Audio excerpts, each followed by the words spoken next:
السلام علیکم students. Today's topic is علی گڑھ موومنٹ. تحریک علی گڑھ.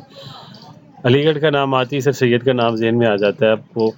آئی تھنک سو پچھلی کلاسز میں کہیں نہ کہیں ضرور میٹرک میں پڑھا ہوگا آپ نے علی گڑھ موومنٹ اور سر سید احمد خان. سر سید نے مسلمس کو ایجوکیشن پہ فوکس کرنے کے لیے اسی موومنٹ کے ذریعے کوششیں کی تھی اور اس کو علی گڑھ موومنٹ کے نام سے یاد کیا جاتا ہے. 1857 کی وار کے بعد جیسا کہ پہلے بھی کئی دفعہ ڈسکس ہو چکا ہے کہ سارا کا سارا بلیم مسلمس پہ آ رہا تھا اور سر سید کو اس بات پہ بڑا افسوس تھا. انہوں نے بڑی کوشش کی، ایفرٹ کی اپنی اس مس انڈرسٹینڈنگ کو ختم کرنے کی جو کہ برٹش اور مسلمس کے درمیان ہو گئی تھی. انہوں نے آگے آ کے کچھ بکس لکھیں اور مسلمس کی کنڈیشنز کو دیکھا. انہیں جس کو افسوس ہو رہا تھا وہ بکس لکھ کے مسلمانوں کو اور برٹش دونوں کو سمجھایا کہ there are not such a bad relationship as they were considering. Muslims بھی اتنے ہی لائل ہیں جتنے کہ ہندو ہیں. تو ان کی بکس کا ذکر بھی آگے آئے گا کہ انہوں نے کون سی بکس لکھی اور اس تحریک کا کتنا پازیٹیو اثر ہوا مسلمانوں پہ، خاص طور پہ ایجوکیشن کے سیکٹر میں.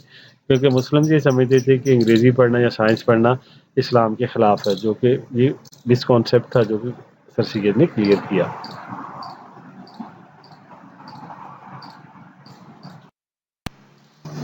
علی گڑھ موومنٹ کے آبجیکٹیوز کیا تھے؟ Main focus of Aligarh movement was loyalty to the British government, modern western education.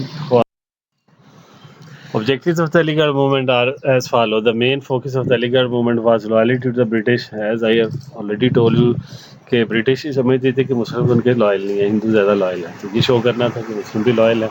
Modern western education for the Muslims to compete with the Hindus. ہندو جو کہ ماڈرن ایجوکیشن لے رہے تھے، انگریزی سیکھ رہے تھے، سائنس سیکھ رہے تھے، تو مسلمس کو بھی یہ سکھانا تھا کہ they can get the education اور they can compete Hindus. To develop the friendly and good relation with Muslim and other nations.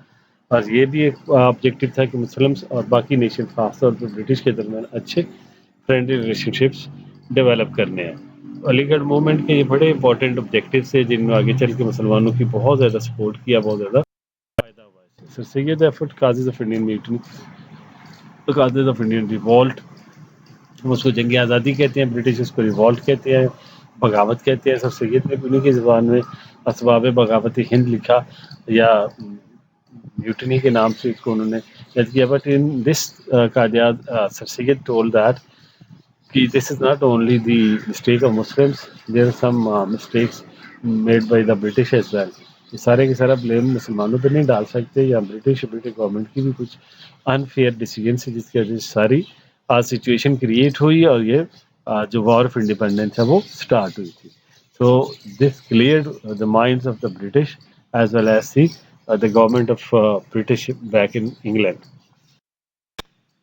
تو سر سید نے اسی پہ سلسلے میں بک لکھی جس کا نام تھا loyal Mohammedan of India. That I was already telling you کہ سر سید یہ ثابت کرنا چاہتے تھے کہ مسلم بھی اتنے ہی لائل ہیں جتنے کہ ہندو یا دوسری قومیں ہیں برٹش کے ساتھ انڈیا کے اندر.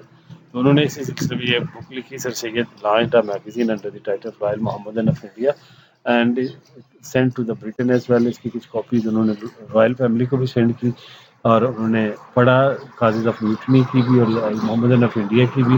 اور ایسے جو مس انڈرسٹینڈنگ تھی کافی حد تک کلیئر ہو گئی اور علی گڑھ موومنٹ کا ایک بہت بڑا اسٹیپ تھا کہ مسلم اور برٹش آپس میں قریب آ رہے تھے.